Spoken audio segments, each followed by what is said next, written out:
The June 20th edition of the Soquel Creek Water District meeting.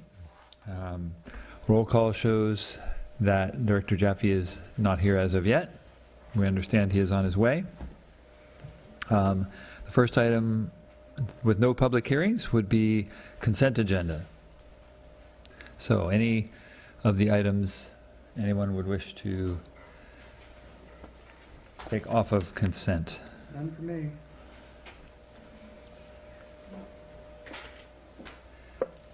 Okay. Anyone in the public wish to speak on this item? Or any of the consent agenda items? All right, seeing none, then I will make... All the consent agenda items.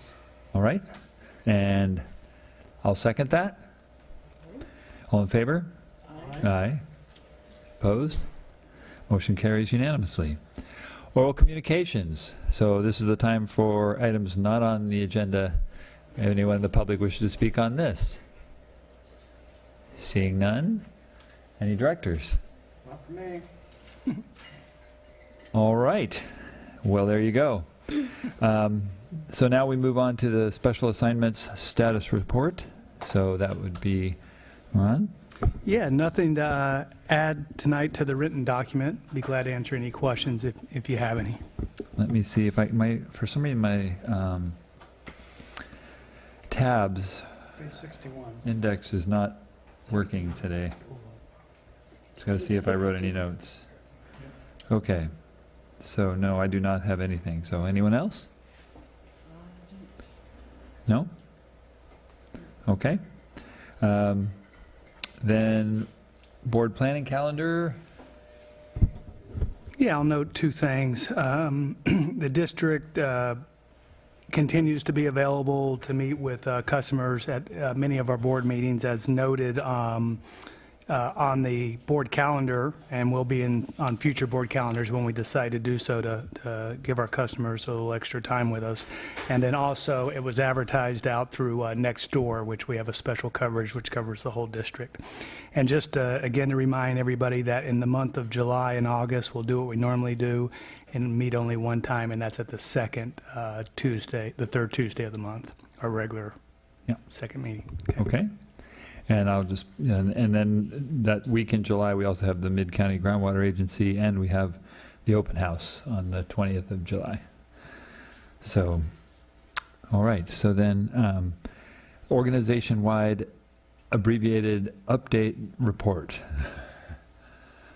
Any? I see. I had a question. I did too. Go for it. Oh, I just wondered, well, the first one was Can you pull that mic up close to you? Really? Yes. I was wondering about the radio show, how that went. So Melanie and I Friday night did a 1-hour KSCO radio show from 7 to 8. It was the Mike Young Real Estate Hour, and there were two hosts, Mike Young and Dennis Casey. They're both realtors from Thunderbird Realty, and they wanted to talk a lot about water and development and how it impacts, real estate and that sort of thing. So we focused a lot on the community water plan and the water demand offset program. They asked a lot of really good questions, did a lot of research about the district. I think it went pretty well. It's always hard to tell when you're on the show, but a couple people listened from staff, and I think Ron, and so he said it sounded. Did you get many questions from the callers? We had one call-in. One call-in from a member of the public. Okay. That's probably all I should say about it. Yeah, I'll add, the host was very knowledgeable. One of them was pretty versed in water, asked about Chrome 6, those kind of issues, and Shelley and Melanie, I thought they did an excellent job, very engaging and knowledgeable. So it was, I had my wife there as a third party, and she thought they did an excellent job too, so, yeah. Great. I had one question. On page 67, it mentioned that the Soquel, at the very bottom, Soquel Drive cast iron main replacement project, design on hold until Cornwell tank recoat bid documents complete. I just didn't understand the rationale of the connection there. Well, the surface water pilot program is contingent upon that tank being able to provide water to a smaller portion of the district. And so that's really the critical path for Okay. implementing the pilot project. So we're dedicating our staff resources to get that out to bid prior to beginning design on the Soquel Drive project. Okay. Thank you. I had a couple items I wanted to mention. Yeah. When we get it appropriate, go ahead. Yeah. So one thing that's not on there, but I wanted to mention, we got asked to sign a letter and put our name on a list that is supporting the continuation of the Water Smart grants, the federal Water Smart grants. So we usually come to the board with that kind of thing.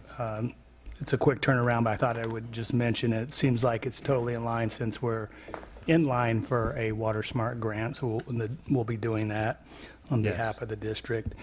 And then also under the abbreviated organizational water report, under the GM report, I just want to point out that there was a good article in there about THMs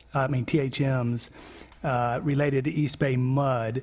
There's a link and an article that just explains it really well if people want to get caught up on that a little bit more. And what's interesting is East Bay mud sets their own level at around 35 parts per million for THMs, even though the MCL is, I think, about twice that. So, yeah. Okay. Anybody else? Welcome, Bruce. We're on 5-3, by the way. Yes. Yeah, I figured that out. It kind of blew my mind. Yeah. Any other items on the abbreviated report? On any of those? Okay. Well, I had one thing. Do you want to just call out the NOVA program again that Sure. Larry, In the to list, remind do you have it people? up? Thank you. I watched the beginning of it. I think Taj may have watched more. You want to comment on it, Taj, the Nova? Flint movie? Yeah, they did a really good job. It's a 55-minute presentation, a documentary on what happened in Flint, really outlining the impacts of not conditioning, implementing corrosion control when switching to a more aggressive water supply. In this case, they were both surface water. They had surface water to begin with from Lake Huron, but then they transferred to Flint River. So even sticking with surface water, you can have problems with aggressive water. And they did, and they had lead service lines there and really, really alarming issues that they had to deal with and they're still dealing with. But I'd highly recommend watching it. Okay. Thank you. District Council? Actually, we're still waiting on the Supreme Court for cases. We're working on the Cole case. Currently, I met with Mr. Cole during the week to talk about some of the issues. And I'll be bringing back a report in closed session probably on July 18th. Okay. Okay. Public outreach meeting? Any highlights or questions? Some of these things that are on here are later in the agenda, but anything, Melanie, do you want to highlight anything? Or I think we took the opportunity not to touch on things that we'll talk about later to introduce Vaidehi, who has always been working on outreach for many years, but she's going to be transitioning to do a full-time outreach starting in July. Okay. Supplemental Supply Committee? Anything? Any other additions? Wow, we got to talk it a bunch. This is great. Okay, so then we will move to administrative business. We have no will serve letters. So then there was an informational item on the L'Aquifer, and so... Yeah, I can give a quick briefing on that one. So this is about a memo that the Santa Cruz Water Department wrote in response to Jerry Paul's program option that he's promoting for an alternative water supply. And as it says in the response cover that Santa Cruz did, you know, they looked at Jerry Paul's option that he was promoting over that 2-year period and did not specifically select it, but I think it suggests in the Santa Cruz's responses there are elements in some of their options that some of his ideas are sprinkled throughout. I think where the rubber meets the road is, you know, Santa Cruz needs to go through its process of, you know, feasibility, cost, timing, and in regards to the lock, which is really Loch Lomond, you know, he's advocating operate that in a little more aggressive fashion. That's a Santa Cruz call. You know, it's a risk call. So that's in their court and not the district. But what I can say is that, you know, we're working with Santa Cruz on a daily level to try to make any of these potential options happen. So that's it. I will cite what they state in their letter. You know, Mr. Paul's proposal, quote unquote, is built upon many leaps of faith assumptions and that sort of thing. So again, why they don't say, hey, that option will work, they definitely say that there are elements of it that they're considering, and they just need to get through their process, and then they'll see what is appropriate community solution. Bruce? I think one thing that is fairly compelling is that it's not just simply the department that is not deciding to go with his plan. He presented to WASAC, and WASAC didn't want to go with it. Right. You know, as you mentioned, there's some things that WASAC did do, which is kind of like some of the things in his. I don't know if it came from him or not, but in any case, you know, WASAC decided not to do that either. So. Yeah. And the devil's in the details on a lot of these options. I mean, Flint, Michigan, as Tosh just mentioned, that's the perfect example. They thought it was just a flip of the switch. And, you know, we're looking at getting their river water, and we're going through a pipe loop study and what else we have to do. It's a process to ensure that we keep, you know, high-quality water. Right. Okay. Good. Well, then, next is the memorandum of understanding, easy for me to say, with the city of Santa Cruz regarding our getting water from them. Yeah, so quick background, you know, we're looking at recharging the groundwater basin to prevent further seawater intrusion with purified, recycled, treated effluent, much like Orange County's done for the past 45 years, I believe, somewhere around that time frame. So in order to do that, we were looking at various options. Taking raw sewage was one. Now that's off the table, no longer being considered. The board took that off the table a while back. So that leaves us with the treated effluent that Santa Cruz now treats, approximately 8 million gallons a day, that is sent out to the Monterey Bay National Sanctuary. So receiving some of that water and purifying it. So that's what this memorandum of understanding is about, to memorialize preliminary terms with the parties to create basically a general framework of good faith negotiations. And I'll just say that, you know, in no way does this assume that the project's going forward. The EIR needs to be done, and that's well spelled out in the MOU and in the cover memo also. So as the EIR is done, then we can take this, if it's approved by the board and indicates that it's the proper way to go, then the MOU can progress further to a more firm agreement. Okay. Is the idea that then things could be signed after the EIR is done, or have there been discussions about when the city would be willing to go the next step? Yeah, Something like we haven't done that, and we haven't assumed that it's a go even at this point. I think as we get further down through the EIR, we can, as we progress a little further, we can start making some plans if this happens, then that can happen, that sort of thing. Right. So that'd be Certainly, appropriate. it's contingent on the EIR. Yeah, certainly it's Clearly that, the yes. language says that, but I just wondered, in discussions, has the city given any indication of when they would be comfortable doing something more? You know, they haven't, but I think in just the unsaid words, so to speak,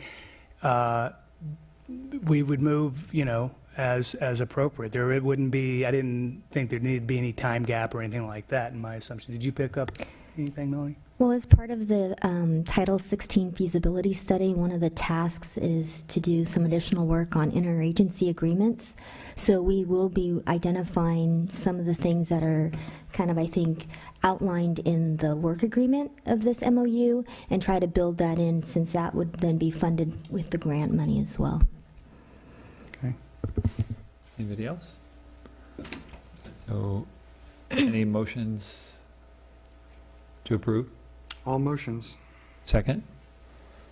All in favor? Aye. Aye. Opposed? All right, good. Moving along, and now it goes to the city council, Goes to the June city council. 27th. Yep, because it's been through And- Public Works there and through the Water Commission, approved 5-0 each time, so. All right, the next one is the update on Pure Water Soquel. Great. Thank you. We did an update in May on the project, and we've been doing a lot of work, and we felt it would be a good time to also come back to the board again, give some highlights in terms of some information on the tasks that we've been completing. I want to start off first, just so that everybody remembers, and I'm going to show you on our website. This is the community water plan, and before I go into the Pure Water Soquel project, I just wanted everybody to know that we did complete the issuance of the 2017 progress report on the community water plan, so that's been mailed out to all of our customers and on our website. But what's also on our website, and I just wanted to draw people's attention to, is that we do have down here documents that support the community water plan, including the guiding principles that the board created back in January. And the guiding principles outline a lot of key assumptions that are built into our planning and policy efforts, which are the beginning ones. But in January 2017, the board also created specific ones related to our supplemental supply options. And there are 6 specific to the Pure Water Soquel project that I want to tie into this item 6.4.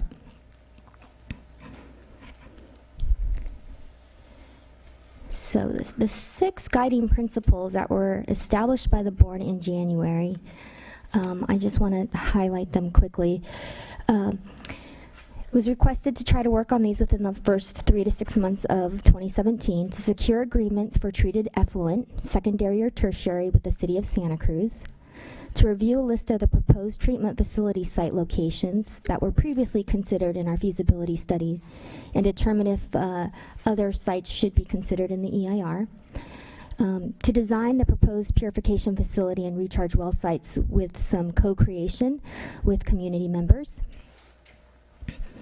to increase the education and outreach of the proposed projects, the development of it, to gain public input and clarify misinformation. The 5th one was to actively pursue grants and low-interest loans to reduce the local funding needed and offset ratepayer exposure to costs. And the last one, of course, and probably the most important, is to ensure that the resulting purified water is of the highest quality. And that included establishing the independent technical panel. So I just wanted to kind of lead into that, because I felt like as we were preparing this item, we've pretty much, you know, from a staff and the standing committees that we've created and coming back to the board and, of course, working with the public, we've really touched on a lot of them. But specifically, I wanted to address 4 main topics. It's the environmental review, the grant funding, the public outreach, and then, you know, our next steps. So in terms of the environmental review, we've been doing quite a bit. We did press pause a little bit when we closed scoping to process the comments that came in, identify what work needed to be done, create those guiding principles. And with the efforts that the district underwent in the last couple of months, we've really modified the project definition. Two main things have occurred. We eliminated the raw untreated wastewater as a source option, focusing now just on the treated effluent from the city of Santa Cruz. In addition, we reevaluated sites, looking at in total 24 sites that went through a reevaluation period that went multiple board meetings, and with the assistance of Brown and Caldwell, to increase the options to 3 for treatment plant locations.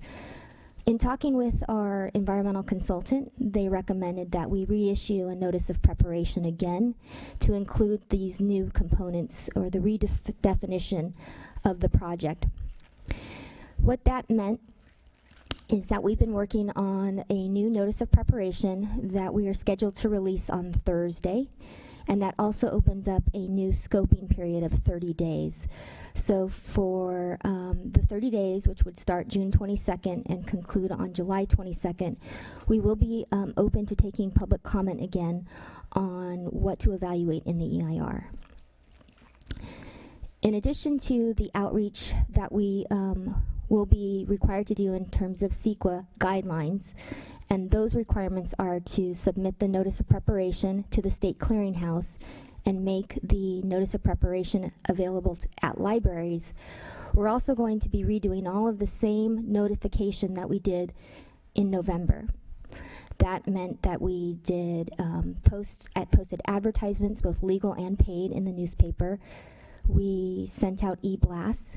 We posted it on our website and social media. We also, this time, will be sending out dedicated emails to those who went to the scoping meeting in January. And we've also added that we will be posting signs at the proposed locations of the treatment facilities that we are having a scoping period. We also will be having another public meeting on July 12th, and that will be from 6 to 8 p.m. at Twin Lakes Church, in the same manner that we had the one in December. It would be an open house with presentations, and there will be a court reporter there to take comments orally, as well as a box that people who attend the meeting can submit written comments. It should be noted, just, I know we'll probably get a lot of questions. If comments were submitted previously, they will still be part of the evaluation and the creation of this draft EIR. This is just an extension of the comment period. It's not like wiping out the last one and then we're redoing it.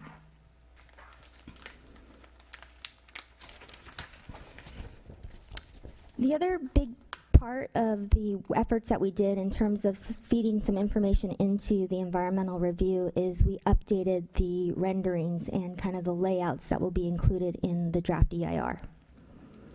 So many people will remember, and many people like to remind us, that these are the drawings that are out there, and were out there in November, December, January, and February. So the one on the left is one that actually came from the district's feasibility study that we did as part of the State Water Resources Control Board grant. This is an illustration that shows the types of equipment and buildings that would be associated with treating raw or untreated wastewater from Santa Cruz County Sanitation District. And the other drawing on the bottom is one from a community member illustrating, a facility. Unfortunately, it was very much based on misinformation, as that's not a recycled water facility or even a wastewater treatment plant. It was a food refinery oil plant in France. But, as part of the guiding principles and as part of staff's work, it really was to, let's strike out those drawings. They're misrepresenting what the purification project is, and we really need to have some drawings that go into the environmental impact report that are more reflective of what the project could be. So with that effort, we reached out, as many of you know, to many neighbors that were surrounding the West Annex, and we had some small group meetings and co-envisioned what a purification facility could look like. They gave us input. We had ESA's landscape architect and our technical advisor, Brown and Caldwell, create some new drawings for us. And we wanted to, at this high level, again, this is not any, this is not even at a 10% design, but what we really wanted to do is show some plan elevations and views of what the facility could look like.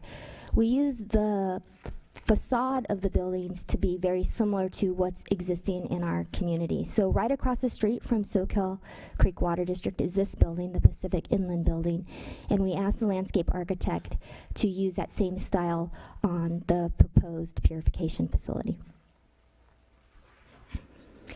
So with the neighbor input, along with staff and the operations department, the engineering department, we talked about how the buildings could fit. So as you can see in this drawing here, this is Soquel Drive, and this is Capitola Avenue. This is the district's existing headquarters, where we've been here since the 70s, and this is an existing PG&E plant. And we created two different concepts. This first concept was to put most of the buildings right in between the district's headquarters and the PG&E building, and fronting Soquel Drive. So this would be kind of the materials and chemical storage, and this would be the purification center, which would include the microfiltration membranes and the reverse osmosis membranes in most of the treatment. This is kind of... I can't read the scale on that. What's the scale? Nobody can. I can't read it either, and I also, scaled this inward because to fit on the PowerPoint slide. Bottom left is the scale. Is the scale on the drawings? I think it might be 1 inch equals 25 feet. That's what it looks like, 1 inch, 25 feet, Okay. if you expand it. But that doesn't work. From our existing building. So Well- it's 50 feet long, it looks like the Advanced Purification Center? I mean, Roughly. I'm assuming it's scaled just like the other buildings there, so. 1 inch equals 25 feet on the On the paper. So that's about, We have the size dimensions of the buildings. If you'd want that later, Bruce, we can give that to you. Just roughly? Well, you'll see, the next picture might help too. Okay. So standing where, if you were to stand where the blue star is, that's the vantage point of this next rendering. You can see the picture on the top is the existing West Annex property. So right here on the left is the district's office. People would come in through here, park, and then you can go through our front doors. And then right here on the right is the PG&E substation. With the building layout, as shown in that previous slide, this is what the proposed purification facility could look like. These buildings are about 20 or 30 feet in height, very similar to what's across the street. The Pacific Inland Building, I think the top peak is 35 feet, right, Taj? And just to note, we did ask the ESA not to add a lot of landscaping into this drawing on the bottom because we wanted people to at least see what the buildings could look like. Obviously, if we got farther along, you could screen even more with landscaping, but we wanted to at least be able to see the facility. The other concept that we worked with neighbors was to try to put the purification center in the existing headquarters site of the district. Kind of what I call the inner workings of the district's headquarters right here. This is the district's main office. In the back here is our mechanics building, our shop building. And so we would relocate the shop building and put it in this back corner of the West Annex property and put the purification center here. Again, and this is something that ESA will look like, the traffic pattern would be to come through here where our existing driveway is and then come around here and then out through the gate. What this would mean then is that we would have the purification center in the middle of the district's office. We would relocate the shop and maintenance building in the back here. We likely would have some parking that we would have to offset from this facility being here, put on the West Annex property. And then standing then to look at the vantage point, this is kind of more if you would have to say more impacts in terms of visuals on Capitola Avenue, we asked that ESA do a drawing from this vantage point, standing on Capitola Avenue and looking towards the West Annex property. The picture on the top is what is existing. You can see that, we do have that white farmhouse here at the property. But in building the purification center, based on that layout, you can see that most of the infrastructure is not on a lot of the property because of the reduction of the treatment. We don't require to do the membrane bioreactor. You can see we have the solar parking there. We did do some what I call light landscaping, and what this doesn't show is that there would be fencing around our property. Okay. Is there flexibility in height versus width of the buildings? These are one-story buildings, so they are They're 30 feet high. they're 20 to 30 feet high. So can you lay out the equipment in such a way that they're wider and not as high? For example, is the peaked roof just for show, or is there stuff up in the peaks of the roofs, or could you do a flat roof, which would be smaller? I believe a lot had to do with the way that the membranes are on the racks, but we could check with. You could make it less tall, the building less tall and wider if you have the space. You probably could. Whatever You site, probably could do and different whatever site. configurations. Yeah, we probably could. I think what's important to know, at least in this rendering, is we tried to keep the height of the building relative to the office building across the street, relative to if a two-story, housing unit was there, the height is pretty comparable. But I'm sure we could talk to Brown and Caldwell to see what the difference would be if that was a lesser tall building. Curious. Yeah, I'm not sure. I think one thing to remember is that, the previous proposed development there would have been all two-story homes, and what we're proposing would be nothing higher than a two-story house. Okay. So the effort that we did with the West Annex property, we are planning to do at the Chanticleer site in this next fiscal year. We will not be doing this level of rendering at the Santa Cruz wastewater treatment facility, though. One thing I'd like to mention, you mentioned that side building was for chemicals. And when we were at the reuse conference, and some of us did a tour of the desal plant down there that's run by IDE, and I think he's the director of the facility, and I spent some time talking, and he says they've come up with a new scheme for doing purified water that doesn't use any chemicals at all. So that might be something to communicate with them about, because I know that's been a concern of people. So if we could build a facility with no chemicals, that would certainly ease some people's minds, so we should check on that. Mm-hmm. I I have- remember we were standing with that gentleman who talked about that. I think one of the things, I've got his card, so. yeah, he was talking about the challenges of that in California because things aren't regulated here the same, but Worth asking about. we should definitely talk to him. And I think that was with microfiltration. I'm not sure if that was for the whole process, but we should call him because he's a local. He lives in Santa Cruz. Right. Yeah. No, he wasn't, he's not he's a local sales guy, but I was talking about the guy who actually directs the desal plant down there. Yeah, if you have his business I card, that have would be his great. business card, Okay. Okay. Okay. Just a quick update on our grant and low-interest loan efforts. Last week, the district completed a final full application for the Prop 1 groundwater quality grant. We were asked to submit a final application for up to $1 million to continue our efforts on planning and evaluation, because this project does address the seawater intrusion issue, which is one of the qualifications of this groundwater quality grant.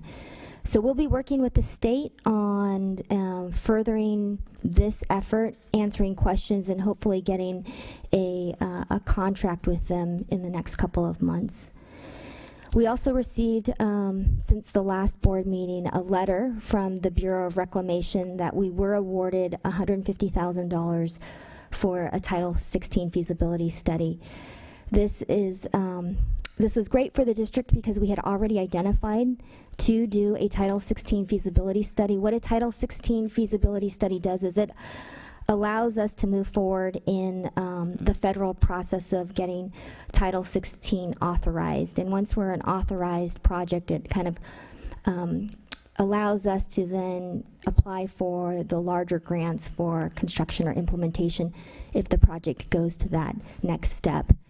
The federal feasibility study, like I mentioned previously, does add some additional requirements that's not part of the State Water Resources Control Board feasibility study. So we will be looking at things such as climate, greenhouse gases. We will be including a little bit more on water quality. We will be looking at interagency agreements, and they do ask that we add more for public outreach and education, all very much in line with, I think, what the board would like us to do in outreach and education anyways. I did note here, just in the green, that this is part of the work that is also part of this board item, that this is the work that Carollo is planning to do for us in this next fiscal year. And then the third item is just that the district did submit a 25-page letter of intent or letter of interest for the WIFIA program, which is the Water Infrastructure Finance Innovation Act. This is a program that is issued by the EPA. They received 43 letters nationwide, over 20 of them coming from California. I think they were expecting more. Because they are definitely fast-tracking their evaluation. So within 90 days from when we heard, they should be getting back to us to either invite us back to the next step in furthering that, if we are fund-worthy, if they feel like our project is something of value to the nation in terms of water and infrastructure. So by the end of July, we should hear back from them, and we'll report back to the board in August. And then in terms of our education and outreach, the district. Just a question on the grant, can you back up one slide? Mm-hmm. So the $1 million grant, at what point would that be, would we decide whether or not we're going to use that grant? Depends on which project, if, that we go with? This is for planning and evaluation, so it's just studies. So we've identified work that we would do, either we are currently doing or work that we would do to help the board understand and determine whether or not this is a project that we want to approve. We would need to probably come back when we had a contract with them to let the board know these are the tasks and the scope that would be part of that work. Okay, so it's specifically for Pure Water Soquel. It's specific to Pure Water Soquel. If the EIR comes back where we decide not to do that, then we just basically have lost the money that went into preparing the grant, but there's no obligation to with the match. Much of this work that we've identified in this final application includes preparing the environmental document, doing the technical studies, doing some of the water quality. So the Prop 1 can go back to when the Prop 1 funds were available in 2014, so we've included some of that effort. We've also included some additional effort to do more site characterization and understanding the recharge potential. These are things that we've been working with Brown and Caldwell to help better understand and characterize, along with hydrometrics, the recharge. So when hydrometrics identified the recharge sites, it was based on capacity from well logs.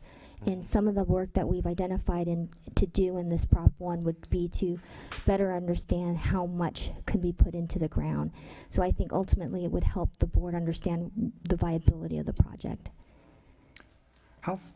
When does the match start? Can we go back and do some of the things we've already paid for and use those to match against? So that means we could already pay for some of the stuff we've already. We've used a lot. We've matched like all the work that we've done last year. Okay, good.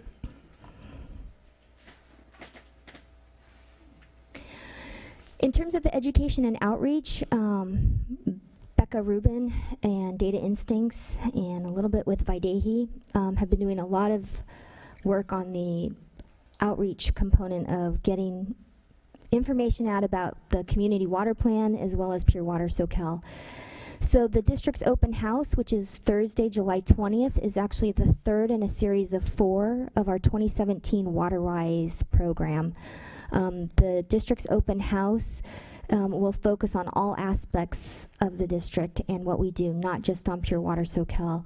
So they are planning a tour of the Rosedale well, a tour of all of the conservation efforts that are on site, including the big, large rain catchment system, and we'll be having a representative from the RCD there.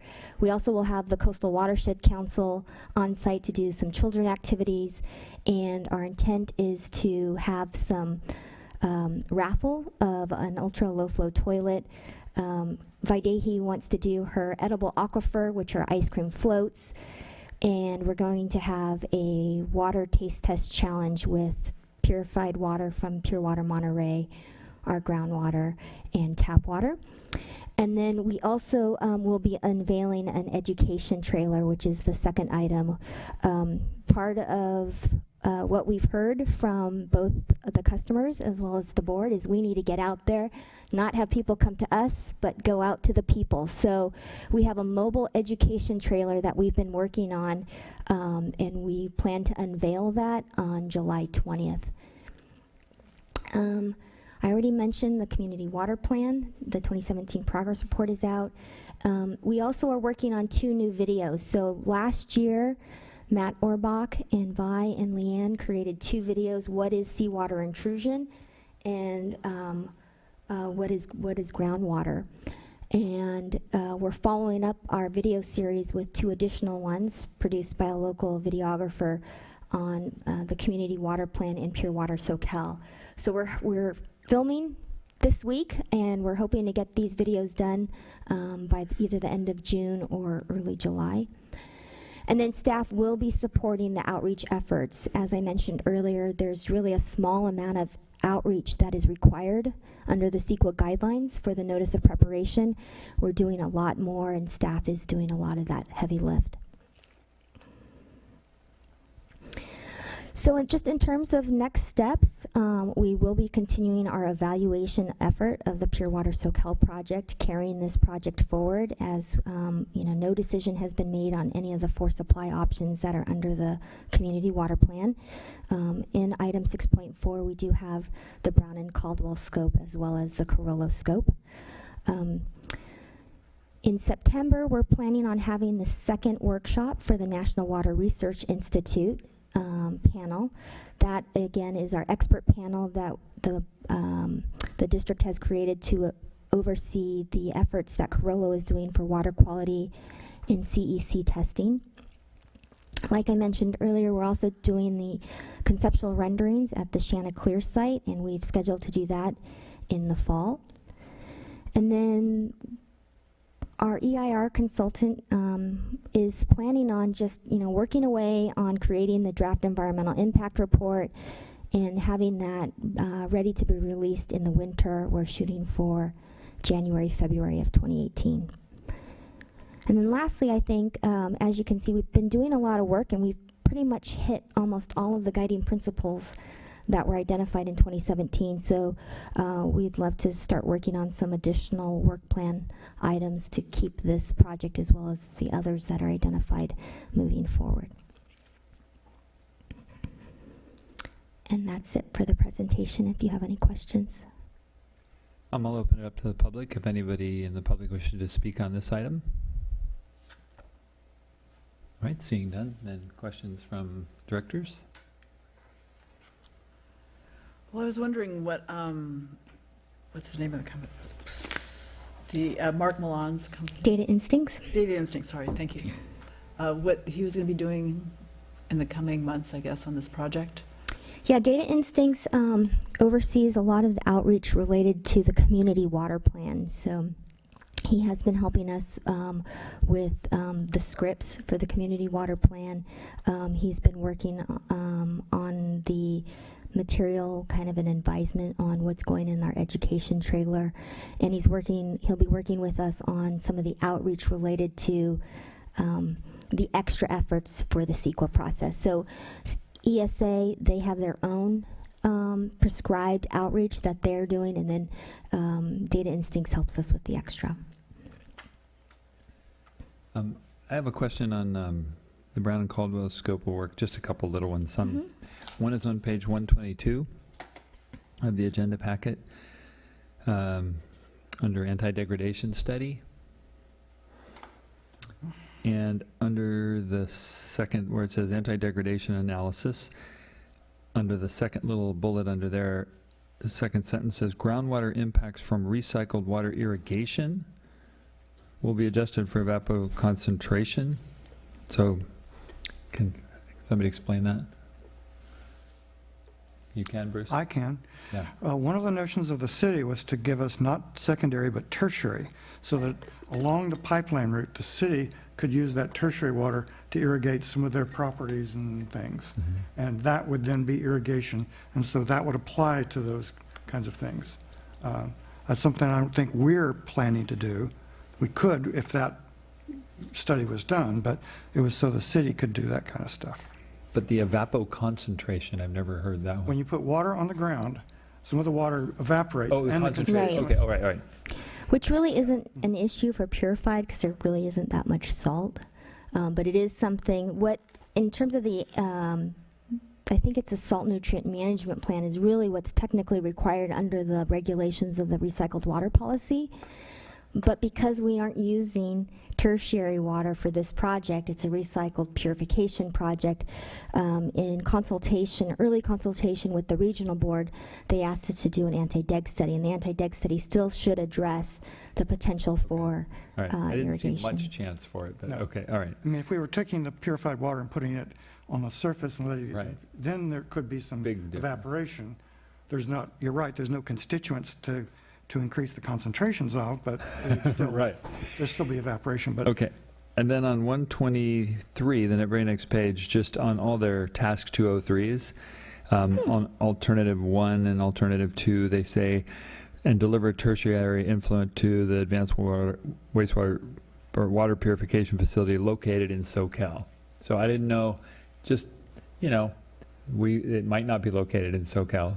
go to the Right, I next think page. that should be. Go to the next page where they talk about the alternate site, at the top of the next page.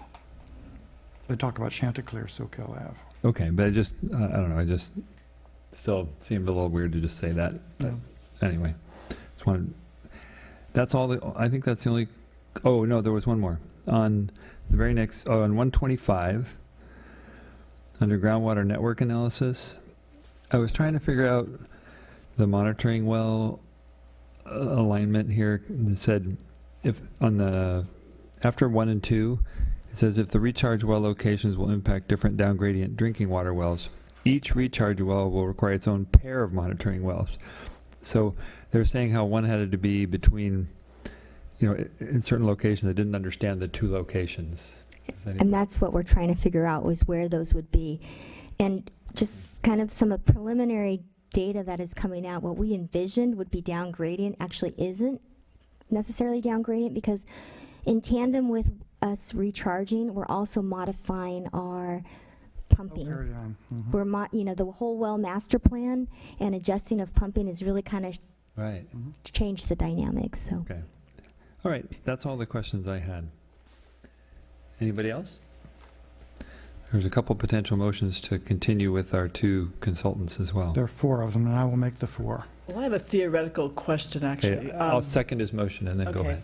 Okay, that's fine. That's if the Santa Cruz wastewater treatment facility decided to do a tertiary treatment plant, then how would that change the scope of work for Brown and Caldwell?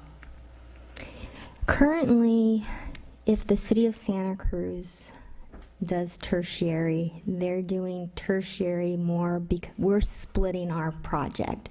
We're splitting our purification project to have the MF in one location and then the ROUV AOP in another. And I think a lot of that has to go with some interagency agreements, timing, phasing. At this point, the work would still need to be done, and at this point, because we're in this evaluation phase, we need to evaluate those different component layouts. Okay. What's Yeah, Bruce. what's the schedule of the city on evaluating that? So the city of Santa Cruz is doing their own feasibility study. Just like we did, we actually went out for the same grant at the same time through the State Water Resources Control Board. They kicked theirs off a little bit later.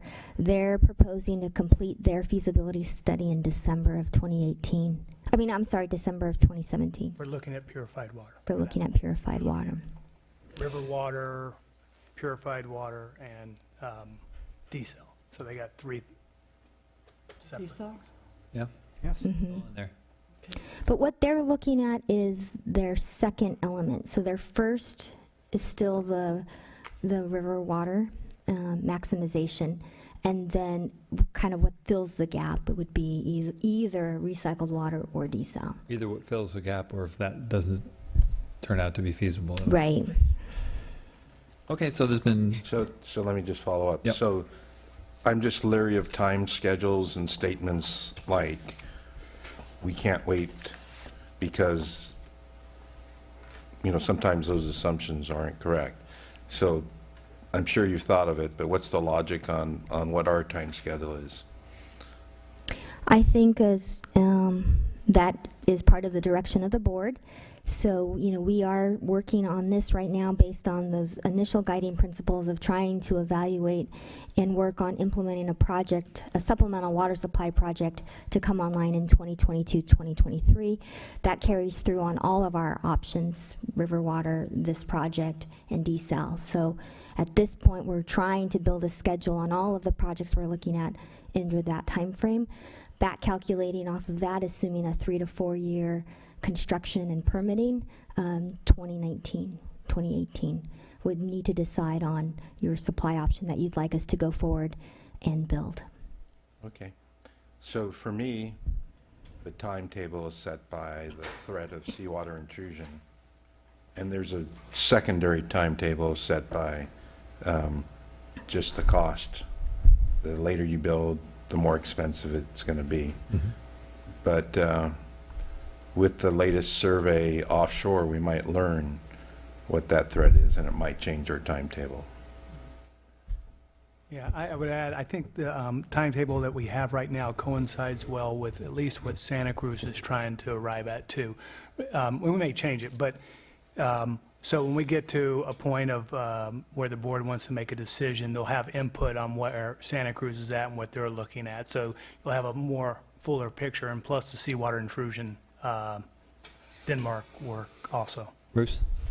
The other timetable we need to, which is kind of more immovable, is Sigma, which means that we need to fix this whole thing by 2040. And so, again, the sooner we can get this thing going, this is Right. more likely it is that, because, if we slow things down so the timetable, the timing gets smaller, that means the amount we have to put into the groundwater increases. So we'd have to increase from 1,500 to 2,000 to 2,500. So that's the other aspect, is that the earlier we can get it, that means the amount of water we need is less. And I personally don't, I think we're moving ahead so that we can be ready to make a decision, I thought, in 2018, between the different things, so that we can move forward. And we may or may not have, a finished proposal from Santa Cruz by then. We'll see. Yeah, that's out of our control, but that's Right. just what they're aiming for. Agreed. Right. Yeah, we have to do what is best for our customers. But at the same time, if there's, if there is something that's going to radically change what we do, that's being done by Santa Cruz or being done by Deepwater Desal or anyone else, we have to take that into account as well. Right. Okay, so there's been all these four motions. Let me just say one more Okay. thing. We'll vote on it. So we had a timetable for a report by, on the state of our groundwater that was critical. And I think this was in 2004, and we didn't make that timetable by half a year or I forget the exact amount. But in looking back on it, that was an artificial timetable. because of what's changed. So I don't want to put undue pressure on staff. I don't want to, I don't want to, and no, I'm sure no one does, want to rush things and go down one path only to find that if you'd gone slower, that there was other path that opened up. Okay. That's just my philosophy on it. So, all in favor? Aye. Aye. Aye. Aye. Opposed? All right, thank you. So the next item is the Potbelly Beach reimbursement policy. So this goes back to 2011, when several, just under 20 homes along the beach off of New Brighton Road paid to extend a water main from McGregor Drive down to the ocean and serve 2 homes on the bluff, as well as about 17 homes down on the ocean. At that time, there are 6 lots on the bluff that are not really part of the Potbelly Beach Club, but now a few of those lots want to connect to the Soquel Creek Water District. Those are the holdouts that stayed on the existing well. And so what's before the board tonight is a way for the Potbelly Beach Club to basically get reimbursed by those holdouts for the costs that they incurred to bring that water main down. I just want to be clear, in the memo I didn't make it clear that this does not have anything to do with the district reimbursing the Potbelly Beach Club. Right. This is basically a requirement that any of the 6 bluff residents being served by the well need to provide us written confirmation from Potbelly Beach saying that they've satisfied their financial and other arrangements. Right, we're not in the middle. Right, and so shortly, 2 lots will be presented. One is an existing home that is being remodeled that is currently on the well, and one is a new one that you've already seen, a new home that is not on the well. That home is subject to the water demand offset program, as well as all the current fees, connection fees, in addition to whatever they owe to Potbelly. The other home that is already on the well is falling under a reduced water capacity fee, as well as no water demand offsets, because they are currently drawing off the aquifer. And just a question, at that time, there was a question about water quality in the well, and I wondered if that was what has been prompting this move. I know we have 2 representatives from Potbelly Beach Club here that may wish to address the water quality of our water. I was told that they're very pleased with the switch. I can't speak for the water quality of the well. I assume it does meet county and requirements, but Right, I don't believe it's as good of water quality as the districts at this time. Okay, Can I ask a question? I was just going to open it up to the Yeah. public. Sorry, I shouldn't have. Does anyone in the public wish to speak on this item? Just available for questions then? If needed. I'm available for questions. Okay, that's fine. We'll come to the microphone if you'd like to speak, please. My name's Nancy Dietz Mossbacker, and I'm the president, essentially, of our homeowners group at Potbelly Beach. And I did want to say, we love the water. We're so happy to be on the water. And the 2 new homes wish to have that quality of water. So, but it's less about that. We'll hear about them later. But we're very, very happy with the water. Okay, thank you. All right, sorry, Rochelle? I couldn't get through all the legal stuff. I was just wondering if there's a timeline for the reimbursement. Is it over a 30-year period and after that? Or is it forever? Can I answer? Yeah, Yes, please. This isn't a reimbursement to us. no. This is internal to Potbelly. When they connected and the other people didn't connect, that was the agreement, and that was one of the conditions that we had, was that we wouldn't connect unless they met Potbelly's requirements. And I and understand to- that. To clarify, maybe your concern is that the two homes that want to connect will have to bring a water main west to these 6 homes, okay? They don't front the existing main.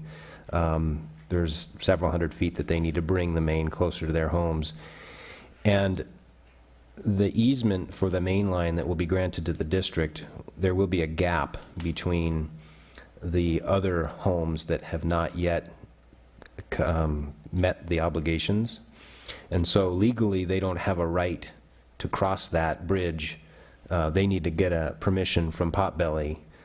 So I know I'm a little concerned with tracking it myself. Yeah, that's what I'm concerned about, is but- that we're going to forget in 20 years that those 4 homes that are sitting out there. They don't have a legal right to access the main because of that gap Okay. in easements. They're not granting the district a full easement over the 25-foot right-of-way. So there will be a gap, and legally, the other homes don't have a legal right to access across the Potbelly land. I've just, in my past history, seen things be forgotten and lost, and, okay, so the Potbelly Club will keep track of that. They will, and that we will rely on them to police They're those not connections. relying on us. They have reason to keep track of that, financial reasons. Okay, any other questions? Yeah. Yes, Just sir. a general question. So this does seem it seems very convoluted to me. And I'm just wondering whether the district has any similar agreements, or is this a unique thing? I don't know of another agreement like this, but it is unique because they did have a well that a number of them wanted to stay on. So there was a group, primarily the people on the beach and a couple on the bluff, that wanted to do that. They brought a main all the way down from McGregor to do that. And so the only agreement of the district is that we would honor Potbelly's requirements in terms of if they had to get an easement, they had to get it from Potbelly, and whatever that was up to them. So the answer, I guess, is it is unique, but it's unique because of the well that's part of this multiple. It's, Actually, I've seen quite a few with sanitation. We've had reimbursement agreements, not with the district, with individual homeowners that extended the sewer line. And let's say they extended it 1,000 feet and 10 homes connected and all paid for it, but there were 3 or 4 that chose not to, so that in the future they could get reimbursed if those chose to connect. So it's not Okay. unusual. It's not that unusual. In the big world. Yeah. Maybe for the district it is. I remember Thanks for voting for this years ago, and the logic was that, you don't want to encourage seawater intrusion by pumping near the coast. Right.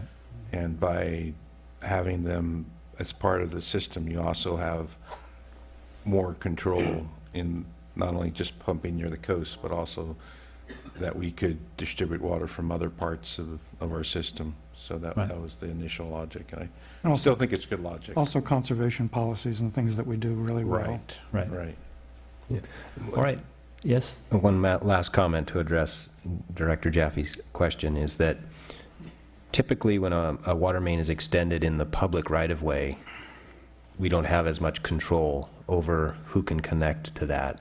This is being extended over private land where we have an easement that's relatively restricted, and that provides a little bit of a different situation than a main extension on, an existing county road Okay. that others may front, that I don't believe we would be able to do this because that is a public utility road. We used to do that, but the board decided in years past not to do that because they had to monitor all these agreements for 15 years or whatever as each person hooked up. And the numbers changed as the years went by, so they finally dropped that main extension policy. Reimbursement. I Okay. didn't like it. Okay. I'll move that we adopt the reimbursement policy. I will second. All in favor? Aye. Aye. Opposed? Okay. Well, this is, I know, strange for all of us, but there's a written communication, and then we'll adjourn to closed session. Okay? Thank you.